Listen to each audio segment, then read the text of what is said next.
皆さんこんにちは、サマです。たくさんの方からサマってどうやって日本語勉強したんですかとか、なんでそんなに日本語上手ですかという質問を普段結構いただいているので、今日は私の勉強方法を皆さんに紹介したいと思います。私も最近他の言語を喋られたらいいなと思ってるんですが、やっぱりゼロから始めるって大変じゃないですか。だからどうやって日本語を勉強してきたかって思い出しながら他の外国語の勉強に集中して頑張っていこうと思います。では早速 Let's go! 私は独学で4年間日本語を勉強して試行錯誤しながら自分に合う勉強方法を見つけました。では日本語を勉強し始めたきっかけは何かというと、子供の頃からずっと海外に憧れてて、特にアジアの文化に惹かれたんですよ。高校生になった時にやっと海外へ行けるチャンスがありました。ジャパニーズエクスチェンジプログラム JEP という国際交流プログラムに入ってホストファミリーになりました。ホストファミリーになった時に日本人女性が私の家で1週間半泊まりました。その時は日本語全然喋れなかったんですよ。仲良くしたいのに会話ができずどうしたらいいのかっていう悩みがかなりあって、ちょっと中途半端な私でしたが、ちょっとだけ日本語喋られたらいいなと思って日本語を勉強しようかなと思いました。最初は日本のこと全然わからなかったんですよ。でも毎日ちょこちょこ日本語を勉強することになって、ネットでよく日本のことを調べたりしてたんですよ。だんだん日本のこと好きになっちゃって、1年間経ったらやっと日本に行けました。2016年に和歌山で3週間ホームステイして、そして2017年に大阪に留学しました。日本にいた経験はあったにもかかわらず、やっぱり短期留学だけで流暢になるわけではないので、私の具体的な勉強方法を皆さんに紹介したいと思います。やっぱり日本語を勉強するには書き方が大事ですよね。文法や単語を勉強する前、まずひらがなとカタカナをマスターした方がいいと思います。で、もう一つはあるんじゃないですか。はい、漢字です。言語学習の目的は人それぞれですが、私にとって漢字の勉強を結構優先しました。なぜかというと、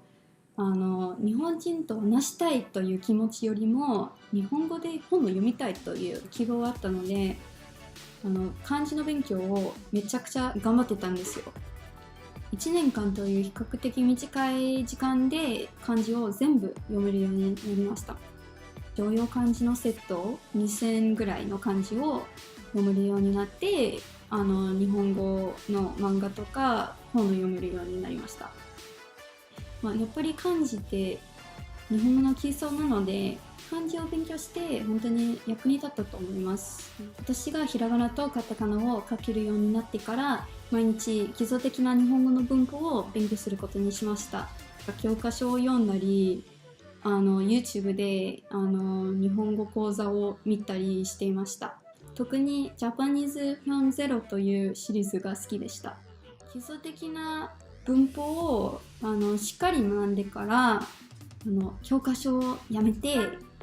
毎日日本語を利用することにしました。アメリカにいる限りできるだけ日本にいるような環境を作りました。それは一体どうやってできたかっていうと、例えば携帯の設定を日本語にしたり、はい、ちなみに壁紙は TWICE のももちゃんですメモを取るときは必ず日本語で書きます。そして毎日日本語を聞いたりしていました。日本人の友達がいなくてもポッドキャストとかドラマを聞いたりしていたら日本にいるような環境が作られました。用事をするとき、掃除とか歯を磨いてるときとか運動してるときとかイヤホンをつけて日本語でオーディオブックスを聞いたりしていました。そして無理やり日本人と会話してみました。勘違いしないでください。日本人と会話したくないわけではなくて、私はその頃結構シャイだったので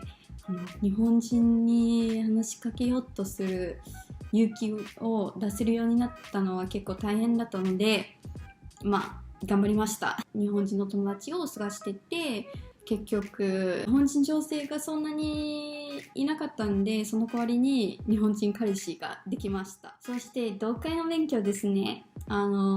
最初やっぱりシンプルな子供用の漫画とかを読んだりしてたんですが、もっと難しい振り仮名が書いていない漫画を読めるようになって、それからガチな本を読めるようになりました。そして単語の勉強ですね。私は単語帳を無理やり丸暗記せず、自然と単語を学習しようとしています。ドラマを見てる時とか本を読んでる時とか、新しい単語が出てきたら辞書で調べて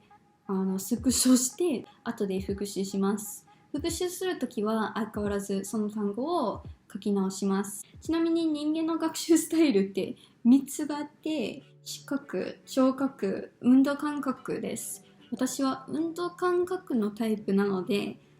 単語を書かないと覚えられないんですよ。最後は文章の練習です。たまに日本語で文章を書いたりして、ハロートークという言語アプリでビジネスや言語習得について投稿しているので、もし興味があればぜひフォローしてください。はい、ここまでになります。今日の動画が良かったと思ったらぜひいいねと登録お願いします。そして質問があればぜひコメント欄で教えてください。エンタもフォローしてくださいね。ありがとうございました。バイバイ様でした。